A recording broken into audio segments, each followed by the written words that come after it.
Bonjour à tous, bienvenue sur notre chaîne YouTube Haute Fidélité Saumur. Nous sommes au PAVS 2022 de Paris. Nous allons vous présenter plein de nouveautés. Allez, c'est parti, on y va.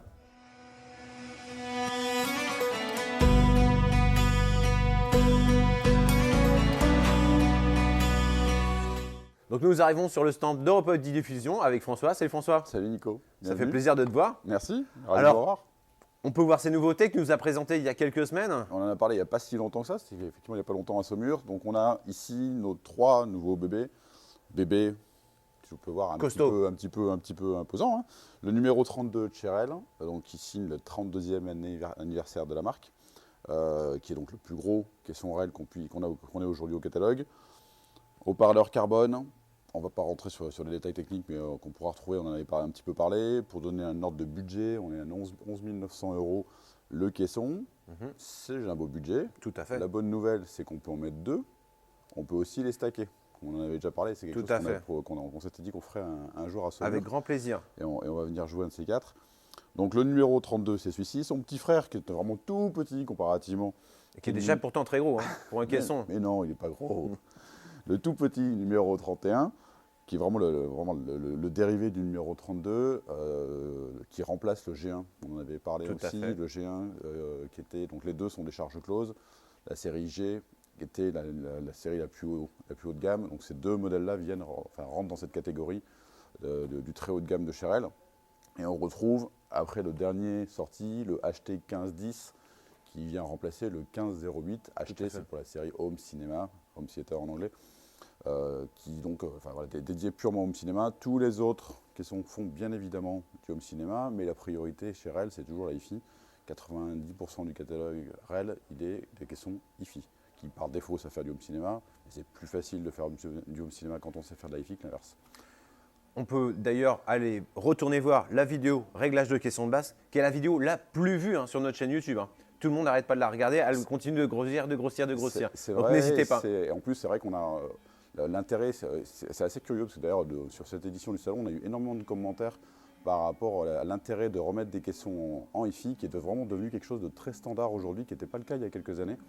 L'idée de ramener voire et souvent d'ailleurs une paire de caissons en stéréo en hi-fi est devenue quelque chose de très commun, et ça y est, tout le monde a compris le bénéfice, et c'est quelque chose qui est en marche. J'invite effectivement tout le monde à regarder cette vidéo qui, comme tu dis, a priori, un gros succès. Tout à fait. Allez, on va voir les autres nouveautés. Allez, c'est parti.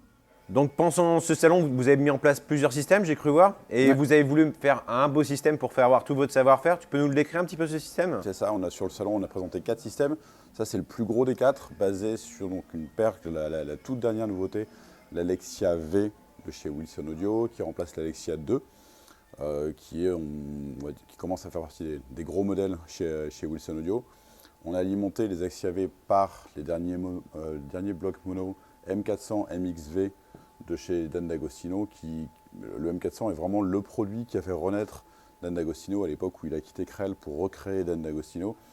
Donc le M400, c'est vraiment le produit mythique chez eux. Là, c'est une nouvelle version qui s'appelle le M400 MXV. On a donc qui fait 2 x 400 watts en continu, qui quand on les mesure sont largement au-dessus. Mais ils ont conservé cette appellation M400. On a alimenté donc la partie préamplification avec un REF6 SE de chez Audio Research. La partie streaming était confiée à Melco, qui excelle sur ce côté analogique. On va dire, je pense, à mon sens, un des meilleurs streamers analogiques, dans le sens où c'est vraiment quelque chose qui ramène un son presque vinyle, on va dire, là où les streamers, à mon goût, ont un petit peu tendance à être cisaillant assez régulièrement. Le Melco a cette vraiment particularité d'être très analogique dans cet univers-là. Alors ça, c'était vraiment notre gros système qui a eu un succès juste incroyable. Ça va, aujourd'hui on a un peu plus de place. Voilà, aujourd'hui on a un peu de place, mais tout le reste du week-end, c'était juste plein. Merci à tous ceux qui sont venus, et désolé si vous n'avez pas eu des conditions d'écoute idéales, mais c'était un énorme succès. Parfait. On va voir la suite? Allez, c'est parti. Donc on change de marque, on part dans les pays nordiques, on part chez Lindorf. On part chez Lindorf, on part au Danemark. Lindorf qui est donc connu pour son Room Perfect, qui est la correction de salle active qu'ils ont développée il y a quand même pas mal d'années maintenant, mais qui reste une des meilleures, si ce n'est peut-être la meilleure, débat ouvert.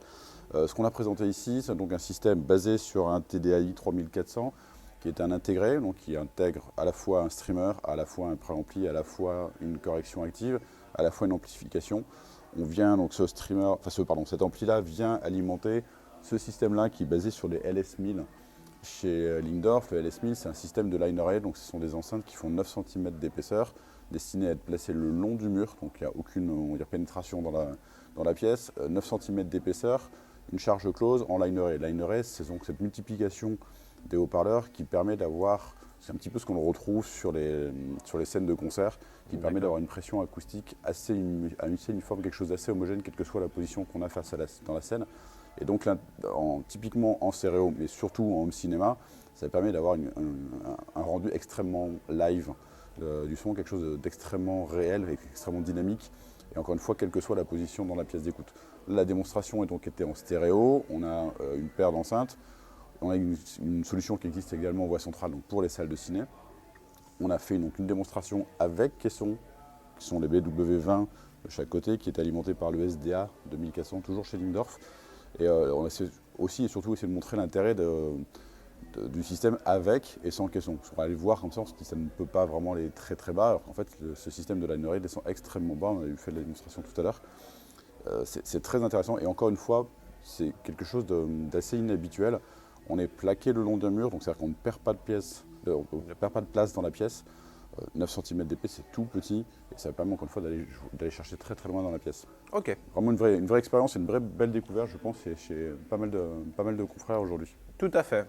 Allez, la suite. Parti. Donc vous avez fait beaucoup de systèmes en action, mais vous avez aussi des produits qui sont statiques pour présenter les nouveautés. Quelles sont-elles? Oui, alors Macintosh, on a présenté effectivement pas mal de nouveautés. Le préampli C12000 qui est le très gros et dans la série 12000 qui est la ligne référence chez Macintosh. On vient d'avoir ce MCD 12000 qui est, comme son nom l'indique, un lecteur CD, mais surtout un très gros, parce que c'est aujourd'hui le plus gros DAC qu'on a dans le catalogue Macintosh. Donc c'est un DAC avec un lecteur CD incorporé, donc on a toutes les entrées classiques d'un DAC, USB, coax, optique, vraiment toutes les choses extrêmement classiques. La grosse particularité qu'il a, c'est qu'on a un double sortie. On a à la fois une sortie à tube et à la fois une sortie transistor, ce qui veut dire que sortie du préampli, on va l'attaquer notre préampli non pas avec 2 câbles gauche-droite, mais avec 4 câbles gauche-droite tube, gauche-droite transistor, qui va permettre de comparer, Alors deux signatures sonores différentes et en fonction de la typologie ou du goût d'ailleurs de l'utilisateur, on va pouvoir switcher entre tube et transistor. D'accord. C'est à mon sens assez unique, je ne pense pas qu'il y ait grand monde qui ait fait ça. Voilà, pour moi c'est le seul que je connaisse qui sache faire ça. Non, je pense pas. Et c'est vrai que c'est très intéressant, encore une fois, par rapport à la typologie de la musique et de l'envie. Des fois on a envie d'avoir un truc un petit peu plus cool et le tube s'y prête à merveille. D'accord. Donc autre nouveauté, un préampli? Préampli, donc toujours dans la série la série 12000 pardon, qui s'appelle le C12000 chez Macintosh. C'est le vaisseau amiral en termes de préampli. On est sur un pur préampli analogique, sans DAC, 100% analogique. À nouveau, on a une particularité sur ce préampli, c'est qu'on a 2 possibilités, sortie tube et transistor. C'est-à-dire que l'utilisateur va avoir le choix de se dire ok, ce morceau-là, je vais l'utiliser plutôt en tube, ou ma configuration, c'est pas mon truc, je préfère rester sur du tout transistor. Et à ce moment-là, je bascule sur le tout transistor, mais on a le choix. C'est vraiment un souhait sur les nouvelles gammes, sur cette nouvelle gamme de chez Macintosh, d'avoir cette double écoute, quoi. Oui, c'est vraiment une vraie volonté de conserver ce côté très, j'ai presque envie de dire old school, mais qui plaît énormément. Le tube est peut-être pas l'élément technique le plus juste mathématiquement parlant, sauf qu'il plaît à l'oreille. D'accord. L'oreille humaine est particulièrement sensible au tube. Il y a un grain qui se passe autour du tube et qui incontestablement plaît. Donc voilà, on offre ce choix de dire que vous pouvez l'écouter à tube ou transistor. D'accord. Donc il y a 2 boîtes. Tu peux nous expliquer pourquoi? Il y a 2 boîtes. Il y a une partie alimentation contrôleur, qui est celle du dessus, où on retrouve toutes les fonctions. Et la partie purement gestion du signal, qui est la partie préampli, qui elle est uniquement consacrée au traitement du signal. Point. Toute la partie contrôle alimentation est dessus. Ok, parfait. Merci François. Avec plaisir. Nous arrivons donc sur le stand de Denon Marantz avec Florian. Salut. Bonjour Nicolas. Donc vous avez plein de nouveautés cette année sur Marantz et aussi sur Denon. Tu peux nous les présenter un petit peu? Ouais, là on peut voir les nouveaux amplis Home Cinéma Marantz qui ont été annoncés il y a quelques semaines et qui arrivent à la fin du mois.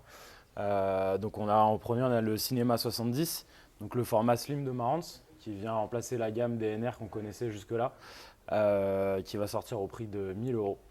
et qui a une puissance de 50 watts par canal et qui a une fonction assez sympa, c'est qu'on a des pré-out sur chaque canal, donc ce qui permet d'avoir un mini processeur pour mettre des blocs derrière. Donc ça c'est le Cinema 70. On a combien? 7 canaux, c'est ça? 7 canaux, ouais, c'est ça, ouais, exactement. D'accord. Après on a le Cinema 60 DAB ici, qui a 7 canaux aussi, mais avec un petit peu plus de puissance et un petit peu plus de fonctions. Mhm. Et on a pour l'instant au sommet de la gamme, on a le Cinema 50 pour l'instant, attend que le reste sorte après, qui lui a 9 canaux et qui va venir remplacer un petit peu les anciens 55 et 75. D'accord, parfait. On va voir la suite. On va voir la suite. Donc vous avez fait une petite installation là dans une petite salle cinéma. Ouais. Vous avez branché, donc où il y a combien de canaux là dans cette salle-là? Là on est en 7.4.4, 7 à plat, 4 caissons, 4 enceintes hauteurs. Efficacité Maximum. impeccable. Et donc là, vous présentez le haut de gamme de chez Marantz, c'est ça? Ouais, c'est une exclusivité mondiale parce que c'est la première fois qu'ils sont présentés en fonctionnement. C'est le processeur AV10 de chez Marantz qui va être le très haut de gamme en home cinéma et avec son bloc multicanal Lamp 10.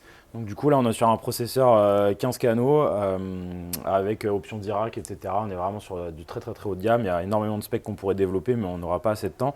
Mais du coup il est associé à un bloc 16 canaux de Marantz Lamp 10 qui fait 16 fois 200 watts sur tous les canaux en service. Ça sort printemps 2023 et ça va être à 7 000 € pour le processeur et 7 000 € pour le bloc de puissance. Et tu as soulevé quelque chose de très intéressant, oui, c'est sur les nouvelles gammes Denon Marantz, on aura possibilité d'avoir du Dirac, c'est ça? C'est ça, exactement. Ouais. Ça sera une option à prendre après. Il y a déjà l'Odyssey qui est intégré et on pourra rajouter une couche avec le Dirac en achetant une licence. Parfait, merci. Donc une belle nouveauté en home cinéma chez Denon? Ouais, tout à fait, avec le Denon AVC1H qui sort au printemps 2023. Donc ça va être le fleuron de la gamme des intégrés Denon. Là, on est sur un ampli intégré avec 15 canaux, toujours cette option Dirac, la possibilité de gérer 4 caissons de manière indépendante, etc. Donc ça va venir au-dessus de l'AVC A110 qui s'est terminé l'année dernière. Le 110e anniversaire. Exactement, ouais. Très grosse machine, pèse 35 kg, donc pèse son poids. Bon, on est pressé de tester tout ça à Saumur là. Pas de problème, avec plaisir. Allez, on continue. Nous sommes maintenant sur le stand de Trinov avec Alex. Salut Nico. Tu vas bien? Ouais, très bien. Ça change de te voir sur Paris, on te voit tout le temps sur Saumur, nous on aime bien. Bah oui, mais ça fait plaisir de... Voilà. Bah carrément. C'est plus sympa Saumur quand même. Oh, mais là, il y a plein de choses et puis comme ça, on est un peu dans ton fief, quoi. Alors, qu'est-ce qu'il y a comme nouveauté? Qu'est-ce que tu me présentes? Alors, bah là, on présente une salle ciné, donc une salle Atmos en 9.4.4 avec nos partenaires Sony, Waterfall et Extreme Screen, et donc avec un Altitude 32. Et donc la nouveauté qu'on présente ici, qu'on avait déjà présenté en avant-première l'année dernière d'ailleurs, qui n'était pas encore sorti, mais maintenant qui est officiellement disponible, c'est l'Amplitude 16. Donc il y a un ampli 16 canaux, donc complément, compagnon parfait de l'Altitude 16. Donc 16 canaux, 16 x 200 watts avec double alimentation. On peut bridger les canaux, on peut monter jusqu'à 800 watts en bridgé, et donc ça permet en fait, avec un seul ampli, d'amplifier toute sa salle ciné, une configuration immersive, les haut-parleurs, les frontales, les surrounds et les caissons. Donc beau bébé, et ça sonne comme ça. Je crois qu'on en a 2 en commande déjà à Saumur. C'est ça, 2 en commande à Saumur, une pour ton showroom. Et une pour un très bon client tu apprécies énormément. Voilà, exactement. C'est très bien. Bon, bah, on va aller écouter tout ça. Voilà. Donc on se promène dans les allées, sur qui on tombe. Cédric Louis, tu vas bien? Ça va, très bien. Ça fait plaisir de te voir. Oui, toujours, oui. Bon, on va faire une petite piqûre de rappel pour dire que Voilà, c'est vraiment c'est ça. important ce que tu fais. Qu'est-ce que tu fais? Alors moi, je fais le calibrage de vidéoprojecteurs, de téléviseurs, de processeurs. Voilà, je me balade dans toute la France et je fais des tournées partout. On va dire 2 tournées par mois. Chaque fois, c'est des tournées d'1 semaine. Donc oui, tu vas dire, je vais faire par exemple l'Ouest. Donc Voilà. tu préviens les gens sur ta page Facebook, sur un site internet. Et ils Ouais. t'appellent pour prendre rendez-vous. C'est Et ça. puis toi, tu organises ta tournée en fonction de tout ça. Après, D'accord. tu vas faire une autre région et tu n'arrêtes Exactement. pas de te déplacer partout sur toute Voilà. la France. Donc j'invite les gens surtout à dire les endroits où ils sont, parce qu'il y a des endroits franchement où j'y vais pas forcément. Mais sur le trajet, je peux m'arrêter à d'autres endroits pour 1 personne, 2 personnes. Donc j'invite vraiment les gens à dire où ils sont. Même s'il n'y a pas des tournées pour le moment, ça peut venir par Tout la à suite. fait. Quoi. Et même Voilà. quand tu vas d'une région à une autre, forcément, tu prends la route qui est entre les Voilà, c'est ça. Donc je peux en même temps aller chez des personnes où personne n'y va. Quoi, en fait, hein, deux. voilà. D'accord. Et la calibration, alors c'est quoi? Pour ceux qui n'ont pas encore vu notre vidéo, on va faire un petit rappel pour revoir la vidéo qu'on a fait ensemble, qui est très intéressante, Voilà. qui plaît vraiment beaucoup. En fait, c'est obtenir la meilleure image, enfin l'image la plus vraie sur un téléviseur et sur un vidéoprojecteur, c'est ça? Voilà, c'est ça. Donc ça va être de retrouver les normes que l'on peut trouver, que les réalisateurs ou les chefs opérateurs font en post-production au cinéma. Donc on retrouve les mêmes couleurs, la même ambiance, la même signature artistique, disons, du réalisateur. Et on trouve aussi par rapport à l'environnement, on optimise par rapport à l'environnement de la personne, que ce soit la pièce, les murs, l'écran, voilà. Tout est optimisé à 100% chez le client en fait. Parfait. Parce qu'il faut savoir, parce que les gens, c'est vrai, ne savent pas trop, un téléviseur, c'est fabriqué en 50 secondes. Donc sur des chaînes de production, ils font 40 000 téléviseurs par jour. Donc s'il fallait s'arrêter 2 heures pour faire un calibrage sur chaque téléviseur, les prix seraient vraiment multipliés par 10. Donc voilà pourquoi les téléviseurs ou les projecteurs ne sont pas calibrés en usine. Il y a juste un calibrage qui est fait sur un téléviseur et qui est retransmis sur tous les téléviseurs ou les projecteurs. Donc comme les composants ne sont jamais les mêmes, donc on n'a jamais la même image à l'arrivée à la maison. Donc c'est pour ça qu'il faut faire calibrer pour retrouver une image correcte. D'où l'importance de t'appeler. Voilà. C'est Super. ça. On te remercie énormément. Bon salut à Avec toi plaisir. et à très bientôt à la À maison. bientôt. Ça Salut. marche. Nous sommes donc maintenant dans la salle Atoll Diptyque. C'est ça, je prononce bien, Diptyque? Excellent. Impeccable. Donc Stéphane de chez Atoll, tu vas nous présenter un petit peu tous les produits, toutes les nouveautés que tu as aujourd'hui pour ce salon.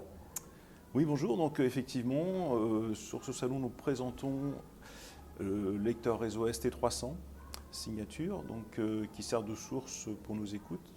En l'occurrence, on va écouter sur le salon beaucoup de fichiers Qobuz, car le produit a l'interface qui permet directement d'accéder à Qobuz, Tidal et la plupart des sites de streaming les plus courants, Spotify, Deezer, etc. D'accord. Il le fait en haute définition. Donc voilà, donc ce produit-là dispose d'un convertisseur, un double convertisseur Burr-Brown, et donc il fonctionne en pur symétrique. Donc on sort de ce lecteur réseau pour attaquer le préampli PR400 signature, donc en symétrique, qui lui fonctionne aussi en pur symétrique.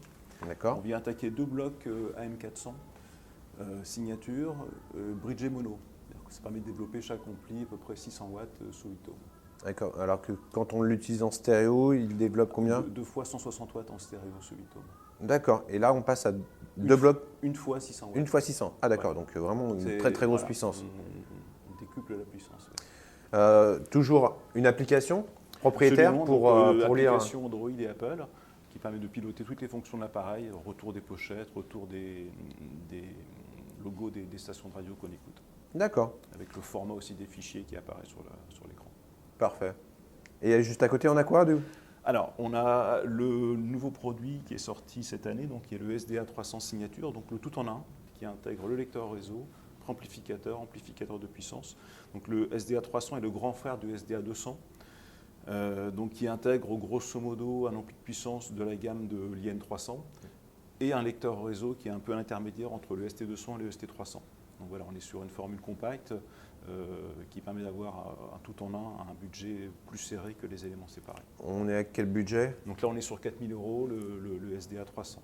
Et donc en termes de puissance, on est sur Là, on est sur 2 fois 150 watts. Oui, donc ça permet d'arriver quand même beaucoup de choses sur le marché, quoi. Exactement.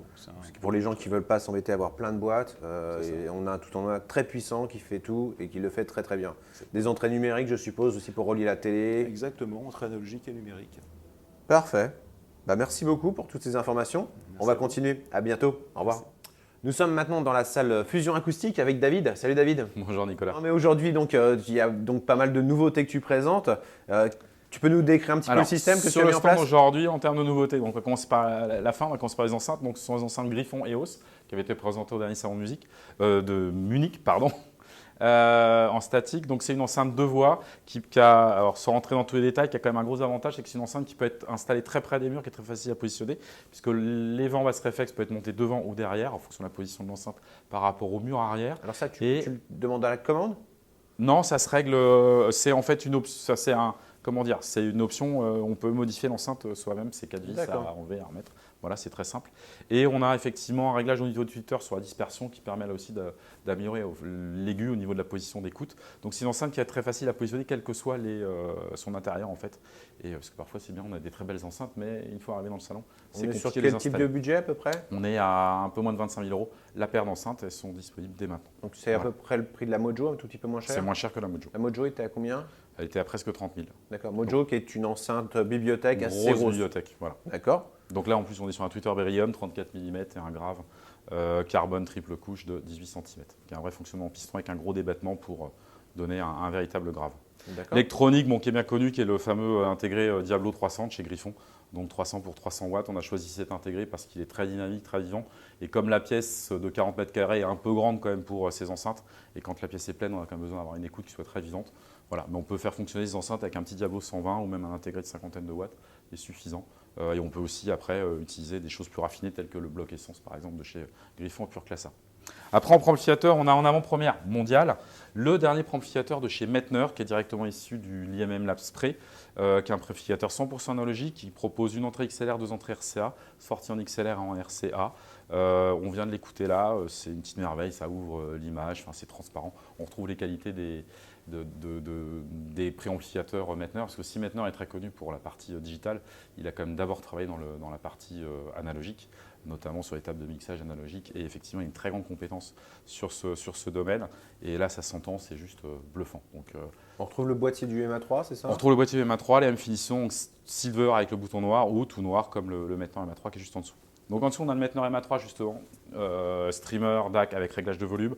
Ici en version V2, donc l'update, parce que c'est que logiciel, consiste à, on a une fonction bypass, donc on peut maintenant bloquer le volume à 100 pour utiliser justement si on utilise avec un préamplificateur ou un intégré et qu'on n'a pas besoin du réglage de volume du MA3. Et il y a une petite amélioration sur les DSD au niveau des signaux 176 kHz et plus. Cette mise à jour peut être faite en magasin? Non, alors c'est fait retour distributeur. D'accord. Il y aura toutes les informations et tout est disponible sur le site. Au niveau des sources maintenant analogiques, on retrouve une platine vinyle, l'entrée de gamme de chez Brickman, la Bardo, avec son bras 10 pouces et demi. Voilà. Qu'est-ce qu'on peut dire d'autre? On a la cellule DS Audio, cellule japonaise, donc c'est une cellule optico-mécanique, donc on est bien sur une cellule 100% analogique. On a bien une pointe, un cantilever qui bouge sur un disque vinyle, sauf que au lieu de générer, quand le cantilever bouge sur le micro-sillon, au lieu de générer un champ électrique comme avec une cellule MM ou MC, on va générer finalement une ombre face à une cellule photoélectrique, et cette ombre, en fait, cette modulation au niveau de la cellule photoélectrique, c'est le signal audio. Alors, comme cette cellule est différente et qu'on a une cellule photoélectrique et une diode, il faut évidemment qu'on puisse l'alimenter. Donc, on a un phono qui est spécifique. Ici, c'est un phono qui vient d'être développé par Mettner, qui est aussi une nouveauté, qui est sorti il y a à peine 2 mois, qui est le DS Audio EEC 2, et qui est compatible avec l'ensemble des cellules DS Audio. Voilà, je pense qu'on a fait le tour, presque le tour, parce qu'on a aussi le câblage qui est nouveau. Ce sont les câbles rouges, donc qui s'appellent le câble Rosso, qui viennent de chez Griffon, donc existant HP en modulation, en secteur. Qui sont très bonne qualité. La métallurgie étant faite par un très grand spécialiste du câble haut de gamme hollandais. Voilà. Donc maintenant nous sommes sur l'un des nombreux stands France Marketing parce que vous êtes vraiment très présents, hein, félicitations à vous. Il y a 1, 2, 3 salles je crois, un stand de statique, vraiment… Exactement. Non mais quand on a beaucoup de bons produits, je pense qu'il faut les mettre en avant, vous avez raison. On essaye tout du moins. Donc avec là, en effet, un stand à Selenkern, un stand musée NAD pour les 50 ans, et nous avons aussi le stand pour Real Câble, QED, Revo, Sanjin, et nous avons à l'étage Pearlison, Krell, Martin Hogan, NAD, et également le nouveau 3050 pour la sortie à l'occasion des 50 ans de NAD. Bon, bah c'est parti. Alors, qu'est-ce qu'il y a dans cette salle? Là, on a une paire de Martin Hogan, c'est ça? On est devant les ESL 9, que tu connais déjà d'ailleurs. Très bien, très bon produit. Oui. Que tu connais. Donc ESL 9, alimenté avec un bloc stéréo M23 de 200 watts, et puis simplement un petit lecteur réseau qui est branché dessus, et on va utiliser en fait la sortie variable au niveau du son. D'accord, très bien. Voilà, tout simple. Donc autre système, on connaît pas mal de produits aussi que tu nous as prêté très gentiment à Saumur. Les enceintes Pearlison, qui pour la première fois sont en écoute, la deuxième fois on va dire, puisque la première fois c'était à Saumur. Tout à fait. Mais en salon, qui pour la première fois sont en écoute en France, marque américaine, dont on a l'immense privilège de s'occuper de la distribution maintenant. Donc qui présente le gros intérêt d'avoir haut-parleur carbone, tweeter beryllium, et avec un montage en Apolito. Et là, vous trouvez également le DPC, qui est un système de super tweeters, en fait, beryllium, et 2 tweeters qui vont s'occuper en fait du haut médium en carbone. Voilà.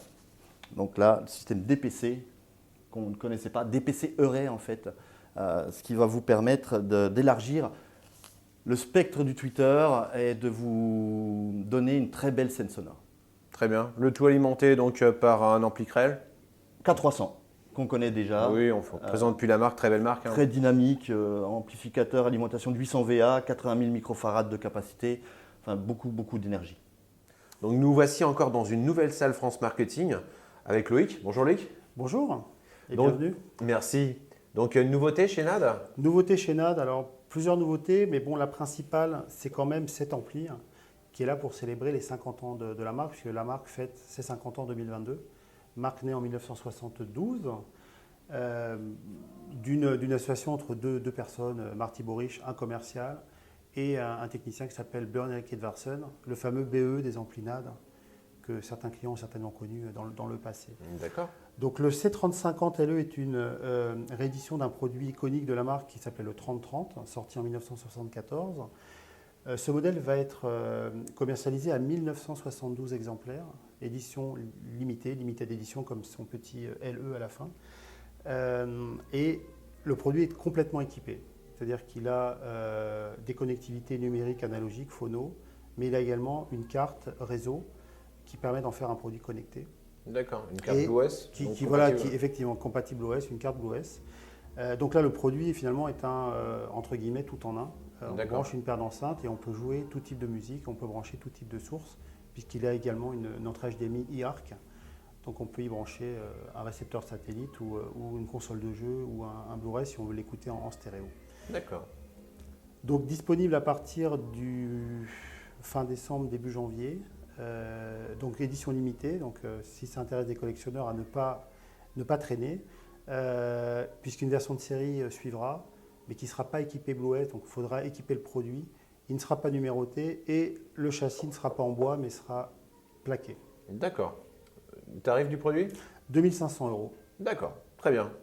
On regarde les nouveautés chez On Blue regarde Sound. les nouveautés chez Blue Sound, exactement. Donc vous présentez aussi plein de nouveautés chez Blue Sound. Donc Blue Sound qui fait partie du groupe NAD, c'est ça ? Exactement. Le groupe Lenbrook, en fait, qui est un gros distributeur qui avait lancé BO en son temps aux États-Unis, en Amérique du Nord. D'accord. En fait, a 3 marques propres que sont NAD, Blue Sound et PSB. Et en fait, ça fait une synergie puisque PSB, qu'on présente aussi ici, fête ses 50 ans également.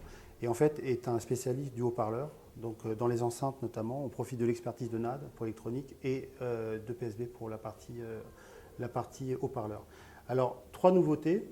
La première, le hub, qui est donc un petit boîtier qui permet de rendre n'importe quelle source compatible avec l'écosystème BlueOS. Il a donc une entrée HDMI, entrée analogique, entrée phono, entrée coaxiale, entrée optique. Donc par exemple, si on a une platine vinyle dans son bureau et qu'on veut jouer de la musique sur une enceinte Blue Sound connectée dans la cuisine, on branche la platine vinyle au hub et on peut envoyer la musique dans la cuisine ou dans son bureau. Ça marche également avec une télévision, avec une source en HDMI, avec un lecteur CD, avec n'importe quelle source qu'on aura à la maison et qu'on veut rendre compatible multiroom. Avant, on pouvait plus ou moins le faire avec le Node, mais ce n'était pas une entrée phono. Alors, ce n'était pas une entrée photo, exactement. Et puis, c'était, bon, voilà. Et puis, parfois, on ne voulait pas forcément avoir le Node à côté de sa platine vinyle, ou on n'avait pas sa platine vinyle à côté de son système. Tarif du produit ? 349 €. Oui, donc beaucoup plus intéressant, parce que j'ai même des clients qui pouvaient acheter un Node juste pour la platine vinyle. Exactement. Donc là, effectivement, quand on se sert que de la partie passerelle réseau, effectivement, c'est le produit idéal. D'accord. Ensuite, une autre nouveauté, le Power Node Edge, qui est ici.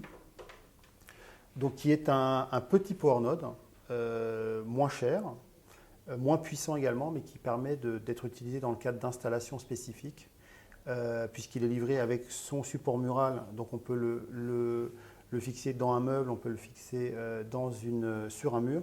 Si, par exemple, on veut sonoriser une pièce secondaire et qu'on a besoin juste d'un très bon ampli, mais qui n'ait pas toutes les fonctionnalités du Power Node normal en termes d'entrée, en termes de puissance.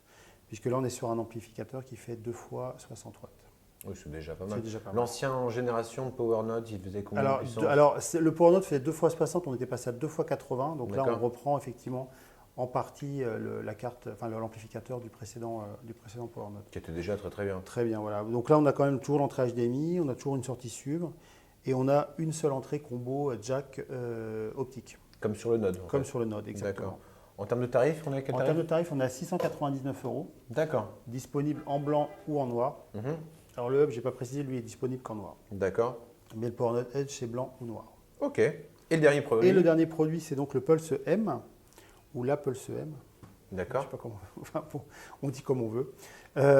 Donc c'est une enceinte qui vient compléter l'offre où il y avait déjà la Pulse Flex, la Pulse Mini et la Pulse 2. Donc il y avait s'intercaler entre la Pulse Flex et la Pulse Mini. D'accord. Et l'idée c'est d'en faire un produit un petit peu plus lifestyle, avec une forme ronde qui a quand même techniquement une utilité puisque l'enceinte rayonne à 360 degrés. Les haut-parleurs à l'intérieur sont en fait orientés de cette manière avec des réflecteurs pour donner un système de remplissage de pièces à 360 degrés. Omnidirectionnel. Omnidirectionnel, exactement. Donc là, on est sur une enceinte qui, au total, fait 80 watts. En fait, entre l'amplificateur qui alimente la partie aiguë et la partie grave, on est à 80 watts en tout. Et comme elle diffuse à 360 degrés, Bluesound a eu la bonne idée de sortir un support de sol, en fait, pour pouvoir la placer où on veut dans la pièce. Mais également, comme on peut faire des groupes home cinéma avec Bluesound, on peut aussi la mettre en surround. Et donc, c'est plus pratique de la mettre parfois sur des pieds que sur le support mural qui existe aussi également. Mais on a le choix entre le support mural ou support de sol qui est également compatible avec le Pulse Flex. D'accord. Le tarif de cette enceinte est de 549 €. D'accord. Disponible également en blanc ou en noir. Parfait. Il va falloir que tu déplaces ta voiture par contre. C'est ça. Nous voici encore avec David pour le stand de Nagaoka, donc les cellules. C'est ça. Tu peux nous en parler? Il y a quoi? C'est quelle marque? C'est de quelle nationalité? Rebonjour Nicolas. Donc Nagaoka, c'est une société qui a un peu plus de 80 ans, qui fabrique des cellules MM et MP. MP, ça veut dire c'est la qualité en fait de l'aimant qui est différente d'une MM. Qu'est-ce qu'on peut dire? Nagaoka fabrique 90% des stylus au niveau mondial. Donc voilà, pour la production. C'est la gamme de cellules MP qui existe depuis de nombreuses années. C'est la 3e génération de cellules en plus de 80 ans, qui sont très connues, avec 6 cellules dans la gamme MP, la plus connue étant la MP 110, qui est un des best-sellers, c'est la 2e cellule la plus vendue en France. Et ensuite, on peut dire quoi que la gamme a sorti 2 nouvelles cellules pour les 80 ans. La série Joe Walton, un JT 80 pour les 80 ans de la marque, avec deux nouvelles cellules, dont une qui avait été introduite sur la platine Vinyl Technics anniversaire, la 1200. D'accord. 10, qui avait été proposé en exclusivité sur ce produit et qui est maintenant disponible en dehors de la platine Technics. Voilà. Et Nagaoka propose aussi toute une gamme d'accessoires dédiés au vinyle, des pochettes antistatiques, des palets presseurs, des outils pour entretenir ses vinyles et autres. Voilà. Bon, tout ça, on va pouvoir découvrir quand tu vas venir au prochain salon. Salon exactement de Saumur, on pourra écouter Le 3 décembre. quelques cellules Nagaoka au 3 décembre à Saumur. Parfait. Voilà. Merci David. À bientôt. Merci Nicolas. Donc nous sommes maintenant sur le stand Audio Technica avec les casques, avec Mathieu. Salut. Salut. Alors qu'est-ce que tu nous présentes de beau aujourd'hui? Eh bien écoute, on a toute la gamme de casques, une partie de la gamme des casques Bluetooth, la série des M20, M50, qui sont la déclinaison sans fil de nos casques emblématiques, nos best-sellers filaires depuis des années. Donc le M50 XBT, sa version, l'édition spéciale de l'année. Chaque année, on organise un vote au moment de Noël et l'édition spéciale qui a été choisie par les internautes est dévoilée pendant l'été. Donc là, ça a été sorti au mois d'août.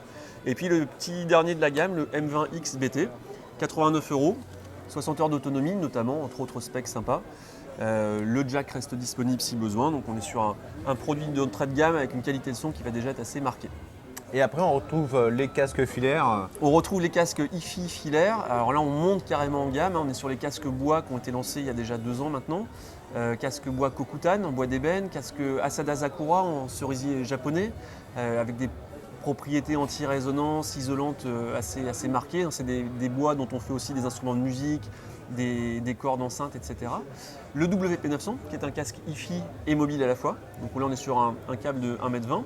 Et puis l'AP2000 Ti, qui est un casque avec des coques en titane. Donc des particularités encore un petit peu différentes. Vous retrouvez toutes les indications sur les produits un peu plus techniques sur la vidéo que vous allez juste à côté avec Arnaud Malan. N'hésitez pas. À bientôt. Nous voici donc dans la salle Kef et Eagle avec Thomas. Salut Nico. Ça va? Ça va, impeccable. Bon, donc tu as des belles nouveautés à nous présenter chez Eagle? Voilà, chez Eagle, donc on présente un système autour des Blade 2, que tu connais déjà. Tout à fait.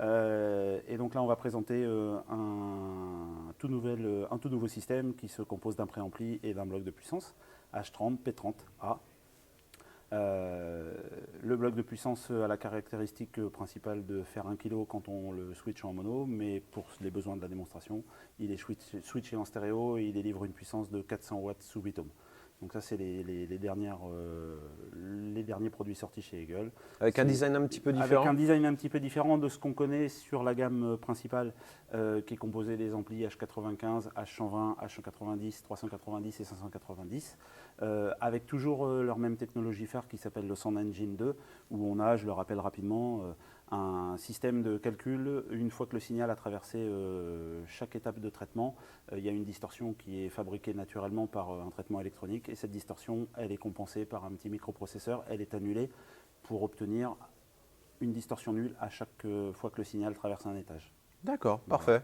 Bon, super, on va écouter tout ça. Sur les blades, exactement. Merci. Merci à toi. Donc chez KEF, on a toutes les enceintes connectées, de la plus petite à la plus grande. Exactement. Explique-nous Donc, un peu la famille. Rapidement, la famille est désormais complète. LSX2 désormais, qui remplace la fameuse LSX, où on a fait quelques évolutions, notamment au niveau du pilotage de l'application. C'est beaucoup plus simple, il n'y en a plus qu'une seule. Elle supporte Cobos désormais, elle supporte les radios Internet, ce qui n'était pas le cas sur l'autre produit. Au niveau esthétique, on voit que le produit, en revanche, a peu évolué. Il n'y a plus de tissu autour? Si, il y a du tissu autour. Il y a 5 finitions sur cette enceinte. Il y a une finition blanche et une finition rouge sur lesquelles nous n'avons pas de tissu. D'accord. Et il existe une finition noire, une finition bleue, qui est la couleur phare pour les 60 ans de la marque, et une finition spécifique Conran Shop qu'on pourra voir tout à l'heure là-bas. D'accord. Qui, elles, ont du tissu autour, voilà, qui reprennent ce que les gens connaissaient sur la première version. 1500 € la paire. D'accord. On passe ensuite sur la LS50 Wireless 2, qui elle est sortie il y a déjà plus d'1 an, donc qui commence à être connue. C'est la même chose au niveau application, au niveau connectivité. On peut brancher un téléviseur avec de l'HDMI, des entrées numériques, optiques et analogiques, mini jack, donc c'est quelque chose qui est très complet. Ça s'utilise avec la même application. Et désormais, la grande sœur qui vient coiffer la gamme, mais sous une forme de colonne, la LS60. En revanche, on a pu intégrer des haut-parleurs de grave, puisque c'est une colonne et non une bibliothèque. Et dans la mesure où on a voulu réaliser une colonne assez fine, on a intégré les haut-parleurs de grave sur chaque côté, dans le même esprit que l'on fait sur une blade, mais quand on regarde l'enceinte de côté, on voit que les haut-parleurs de grave sont très très proches du haut-parleur de médium aigu pour créer une source ponctuelle. C'est-à-dire qu'on essaye d'émettre le maximum de la bande passante à partir d'un minimum de distance sur le produit. Voilà. Super. Merci beaucoup Thomas. Merci à toi. Donc nous voici avec Antoine de chez Sony, juste à côté de la salle Trinov, on peut l'entendre. Hein. Ouais, on l'entend Ça fait beaucoup de bruit. Donc deux très belles nouveautés chez Sony. Chez Sony, on a effectivement lancé cet été le VPL XW5000 et le VPL XW7000 que vous avez ici d'ailleurs. Donc c'est un gros lancement pour nous, on a tout revu à l'intérieur et à l'extérieur du vidéoprojecteur. On a d'abord revu donc, les nouvelles matrices SXRD, on est passé de 0,74 pouces à 0,61 pouces, ce qui fait qu'on a pu réduire la taille des châssis. Ça c'est important, on est passé de 20 kg à 13 kg pour le VPL XW5000 et de 20 kg à 14 kg pour le VPL XW7000. D'accord. Voilà. Il y a d'autres nouveautés qui ont été implémentées dans les deux vidéoprojecteurs. La luminosité, je crois. La luminosité. On a revu le chemin lumineux justement des deux vidéoprojecteurs pour pouvoir vraiment laisser passer plus de luminosité. Donc on est passé de 1500 à 2000 lumens sur le XW5000 par rapport au 290. Et sur celui-ci, on est passé à 3200 lumens. Ouais. C'est énorme. C'est énorme. Ça doit être très lumineux. Hein. C'est très lumineux et c'est très très difficile d'augmenter la luminosité d'un vidéoprojecteur tout en conservant le même contraste. Et c'est ce que nos ingénieurs ont réussi à faire. On est encore en technologie laser? Les deux sont en laser, effectivement. C'est une grande nouveauté. Il faut savoir qu'en 2017, la technologie laser, ça valait 15 000 €. Tout à fait. Et là, on arrive avec le VPL XW5000 à 6 000 €. Donc ça se démocratise, et tant mieux. Parce que le laser, ça a 4 avantages. 20 000 heures d'autonomie. Durée de vie. La durée de vie. Le contraste. Le contraste. On va pouvoir l'allumer et l'éteindre comme une télé. C'est extrêmement rapide. Et on va avoir également une colorimétrie qui est stable dans le temps. Ouais. Deuxième produit, donc quel tarif? Donc 15 000 € pour le VPL XW7000ES. Les différences entre les deux, ça va être d'abord la luminosité. Oui.